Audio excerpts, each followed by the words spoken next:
Pense pas tout de suite quand on évoque les métiers du cuir, mais ce matériau est très présent dans le monde du cheval. Et pour mieux comprendre ces professions peu connues, on se rend tout de suite à Chantilly, où une entreprise adaptée offre une seconde vie professionnelle aux employés des courses hippiques qui ont dû s'éloigner du milieu après un accident. Troisième épisode de notre série, signé Nargis El Asraoui, Clément Jean-Pierre, Simon Boré et Mathieu Crim.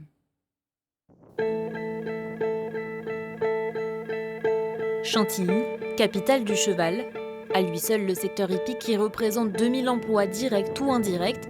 Plus de 2600 pur sang et galopes. 190 jockeys et cavaliers d'entraînement sont formés dans cette école, du brevet au BTS.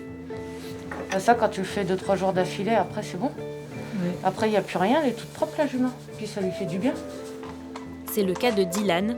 Le collégien rêve de devenir un jour jockey. Voilà, c'est mieux. Allez, tu sais qu'en haut de la montée, elle va avoir tendance à repasser au trot.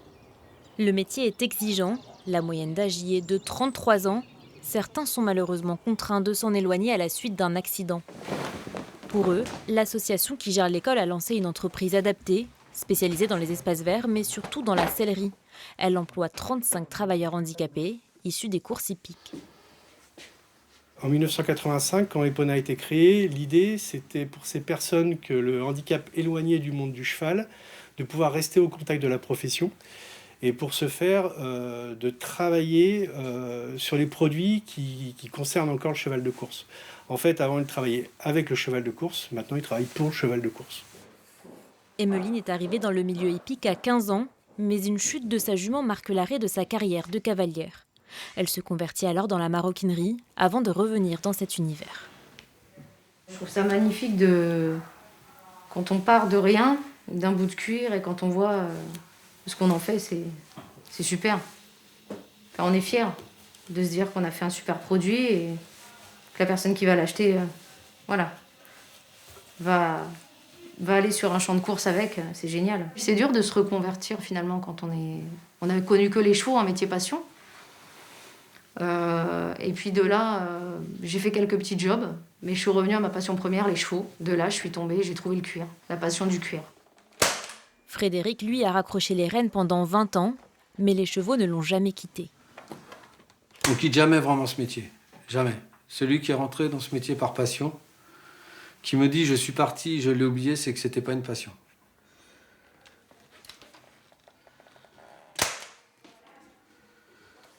Nous, en tant qu'anciens cavaliers, on sait tellement la sécurité où elle est et que nous, il y a des choses qu'on ne passera pas à côté. Que quelqu'un qui arrive, même s'il est très doué dans le cuir, mais s'il n'a jamais monté à cheval, il ne sait pas de quoi il parle. Donc forcément, il y a certaines pièces, il va pas comprendre la sécurité comme nous, on va la comprendre. C'est cette expertise qui est recherchée par les professionnels. Jean-Marie Béguigné est entraîneur de chevaux de course à Chantilly. Dans la sellerie, on retrouve le matériel fabriqué par Frédéric et Emmeline. C'est quand même une belle selle et puis c'est beau.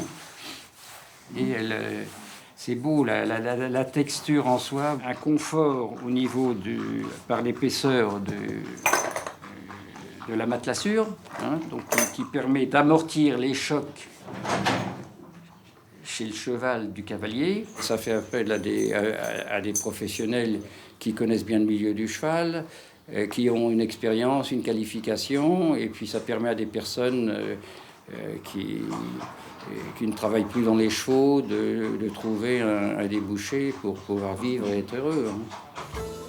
Comme celle de Jean-Marie Béguigné, Epona fournit plus de 80 écuries du secteur, parmi elles les plus prestigieuses comme celle du Prince Aga Caen 4.